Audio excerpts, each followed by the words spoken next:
Hi guys, it's Lady T here and welcome to my channel. If this is your first time stopping by, you can come out of this video, you can check around the channel and just get to know me a little bit. And if you like what you see, why not join my YouTube family and subscribe. So today, I just want to let you into basically my little way of how I tend to plan my year. And maybe not necessarily plan my year, but this being the beginning of the year, it probably seems timely. But I just wanted to let you into a little bit of how I tend to plan my year and the things I want to achieve. Enjoy this video.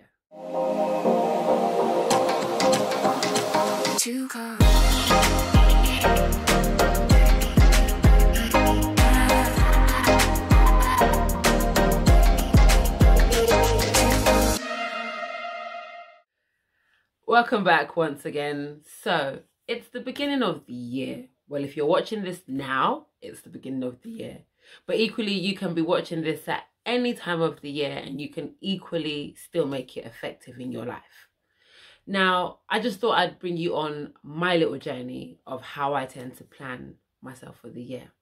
Now, I know that there are tons of vision board videos going around, vision board vlogs going round, vision board meetings and webinars and all sorts going round. And this ain't gonna be different. This is a video about vision boards. but I just wanted to share how I plan my year. And hopefully you can find it beneficial. Hopefully you can find some nuggets in it that you can transpire and use as well. And just get your year off to a great start. Or whichever time of the year you're watching this, get that part of the year and your life off to a great start.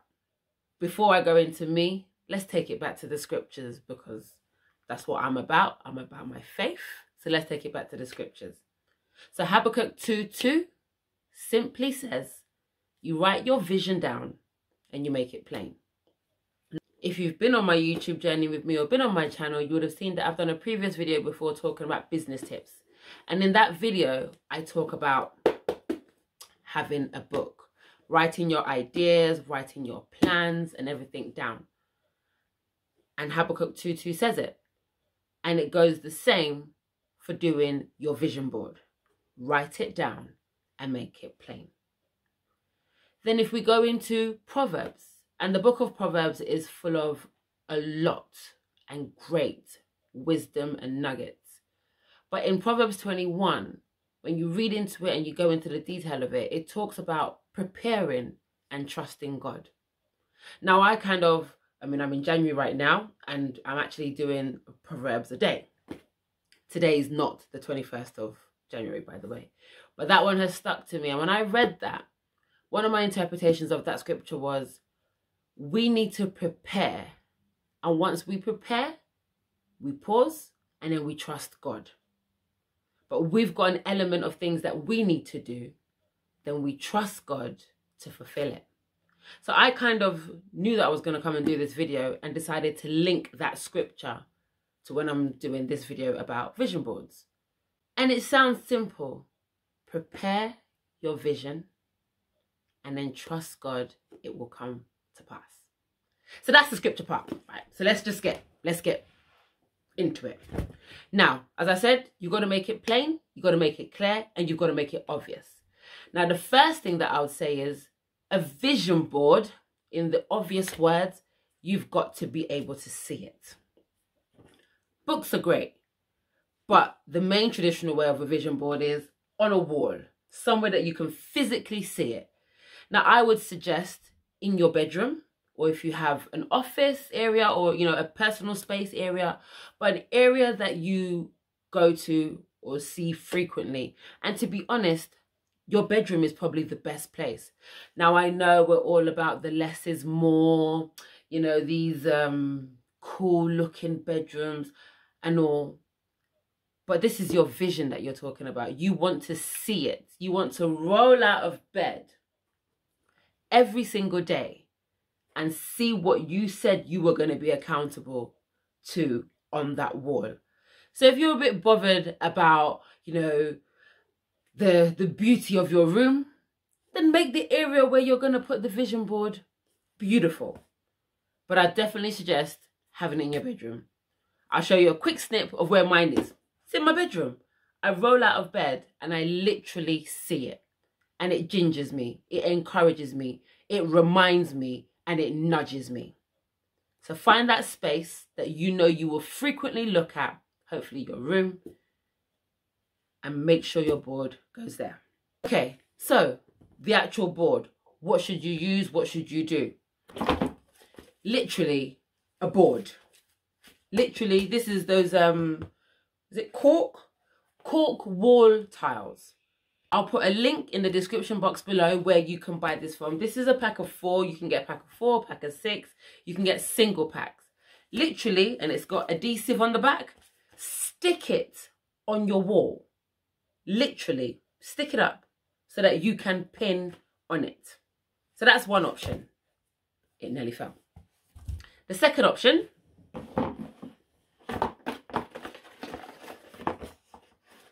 whiteboard sheets. Same concept.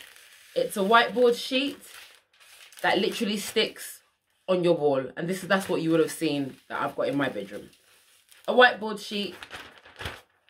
The static holds it to the wall, and you use your standard whiteboard pens and you write on it. Again, I'll leave a link in the box below for where you can get this from. So those are the two main and obvious options that people use. The whiteboard one, you can rub out. You can use your whiteboard pen and constantly rub out, change, add, or whatever. The cork board, get yourself some pins, get yourself some post-it notes and stick away on your board. The most important thing is, whatever you decide to use, make sure that you can stay accountable to yourself and using it. But post-it notes, papers that you can write on, and pins. If you're going to use a cork board, you need pins to write it down. And then other things that some people use on their vision boards, which I don't have here, are pictures. You can put pictures up that represent the items or the things on your vision board. But we're going to get into that in a second. Now let's talk about the actual nitty-gritty of what you need to go on that board. Your vision. Right. First things first. There is no science to a vision board. Let's just get that out of the way. And there's no wrong and there's no right answer to a vision board. When I'm creating my vision board, it's all about me. So you can't tell me what I want to achieve is wrong or right. It's all about me. So ideally, you want to do this vision board on your own because you don't want the influence of what somebody else is saying or what somebody else is doing. Everybody's journey and everybody's race is different. And you know what? I'll even add a little comment here as well and say, even with your partner, yes, you will have visions together, but you will also have your own vision. So there might be an element of your board that you would do with your partner, but there'll be an element of your board that is all you. What I want to suggest and what I have done this year is I have not overloaded myself with a list of things I want to achieve in this year. Someone else is going to say, why would you not write loads of things down? Let's be practical. And you've got that to-do list in your head of 1,000,001 things to do. Be true. How many of them do you actually achieve to do? In most cases, probably not many, if any. So you know what? Strip your vision board and break it down into sections and put a goal or a vision per each section. So you'll see here, I'm going to display here to you just a little chart of how I would break up my vision board. And I'm being really, really honest and say, focus your mind, focus your thoughts, focus your efforts into that one item per vision. Because as it is already, you've got here the best part of about 8 to 10 areas that you want to work towards and have goals for the year. Now, if you've got 8 to 10 different areas, then under each of those 8 to 10, you've got 2 to 3 goals. We're looking at almost about 30. Now, I don't know about you, but I'm not Superwoman. And I don't know about you, there's an element of using the SMART goals in doing a vision board. You've got to be realistic. The R in SMART, you've got to be realistic. Otherwise, you're going to fall before you've even started. So what you're looking at here right now is a vision board example of the areas that you can split your goals and visions into. This is equally a framework of how you can set out your goals. And it's also dependent on the stage that you are in life and your capacity as to what you can do. As an example, education. For me, I might not have a goal in that area this year because I'm a mum to 3 boys. I'm quite heavily invested at the moment in that area of my life. So for me personally, I might not need or want to have an educational goal. So it's okay. You might sit here and see all these post-it notes. Don't be daunted by it. You don't have to have a goal in every area, but you have goals according to your capacity and where you are in life right now. One thing that I would encourage you to do is be mindful of the words that you use to go with each goal. So let me give an example. If you're doing your finance goal or your wealth goal and you put something like, to clear my debt. Now, debt is a heavy word. Debt is a negative word. Debt means things have gone down the wrong way. So we want to look at this board and always feel uplifted when we look at the board. So take away the word debt and change it to, I want to be financially comfortable. I want to save £3,000 this year. You would have already calculated or known what the debt is that you want to cover or want to achieve to cover. So put the figure, or put financial freedom, or financial wealth, or financial comfortability. Put positive words. Otherwise, I don't know about you, but when I see the word debt, I'll get into a panic. I'll get nervous. And there's a likely chance that you'll shut down because of that negative word. So when you're putting your goals together, think of positive words to align with each of your goals. Now, when you've got the goals together, you don't have to do it for all, but I think sometimes having the odd Bible scripture, because we're people of faith, to back up the goal. Because if it has been said in his word, with our faith and with what I said earlier on, with preparing and trusting, surely God can make it come to pass. So back it up with scriptures. If you wake up every day and you're constantly seeing that scripture on the wall, there is no way in your spirit it will not ginger you, the positivity will not come out from you, and by his grace you will fulfill what it is that you've assigned that scripture to. You're breathing in positive energy, you're breathing in positive thoughts, you're breathing in positive scriptures. Come on now. For me, it's a simple science. But to the reverse, I've encouraged you to put positive words and positive scriptures and quotes. The negative. I, for one, can sometimes say, I can't do that. Or if I start that Instagram page, no one's going to follow me on the page. No one's going to like my images.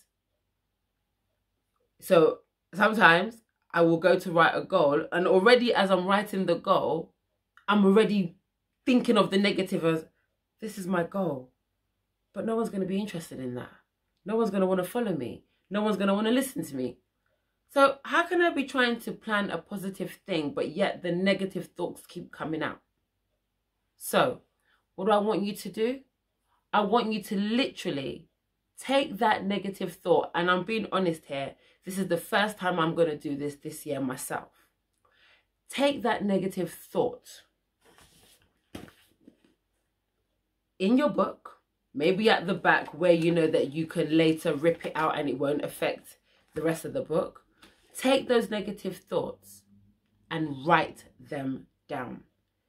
Because I think there is something about when something's in your head, just like the opposite way. Our positive thoughts and our goals, we write it down because we want to achieve it. Our negative thoughts, we write it down because we want to get it out of our head. You need it out of your head to be able to focus on the positives of your goal. So get those negatives, put them in a book, or write them on little pieces of post-it notes. Get yourself a jar and make a negative jar and take it out of your head and drop it into the jar. Because mentally, you've told yourself, that ain't what I'm about. And you've put it in a jar. It sounds like a really, really silly thing to do, but trust me, as you do the action, you will feel the positiveness in yourself. Yeah, that ain't me, or that ain't going to be me. And then even after some time, sit down with yourself, go back into your jar, pull out the papers, and I'm very sure you will laugh at yourself and be like, oh my goodness, I said that nobody was going to follow that Instagram page. Whoa, I've already got 76 people following me. And it goes away. For me, that's how a vision board works for me. And that's how I break down how to create a vision board for me. I'd love to know if you can take some nuggets from this and implement it into yours. And if you haven't started one, definitely start one. And you know what, one thing, I've not done it myself, but I'm even thinking of getting my children to start having that mentality of seeing things, to be able to achieve things that they can achieve. Get them to start thinking in that realm. But that's what I do. And that's what I'm going to do for this year. And I'm going to keep looking at that board. I hope you do the same. I hope you give yourself all the boost and all the encouragement that you need to kick off this year to an amazing start. And hopefully this time next year, you're looking at the board and you're ticking off the things that you've achieved. Oh yeah, one more thing. Small wins. So your goals might be a little bit big. You know, they're not something that you're going to achieve by the next month. But there could be little things in that goal that you can achieve on the way. Celebrate it. Acknowledge it. Be proud of it. Put a post on Insta or on Facebook. Celebrate it. Celebrate yourself. Sometimes we wait for the big wins, but we don't realize that the little things have helped us or are helping us along the way. So celebrate yourself, in no matter how small they are. They are an achievement that you have made. And lastly, that's your vision board you're preparing. It's not a dream board. You can equally also prepare a dream board, but don't get them twisted. The vision is now. The dream is in the future. So see your vision board that you're creating now is going to help you get to that dream board, which could be a potential 5 years ahead or 10-year ahead board. But don't mix up your dream and your vision. Your vision is your track to your dream. I hope you've enjoyed it. I hope it's not even about enjoying it. I hope you've learned from it. I'll put the links to the corkboard and the white sheets and anything else that I think can help you and support you on your way to creating your vision board. But create it, pray about it, and live it. As always, stay you, stay awesome, stay P31. God bless.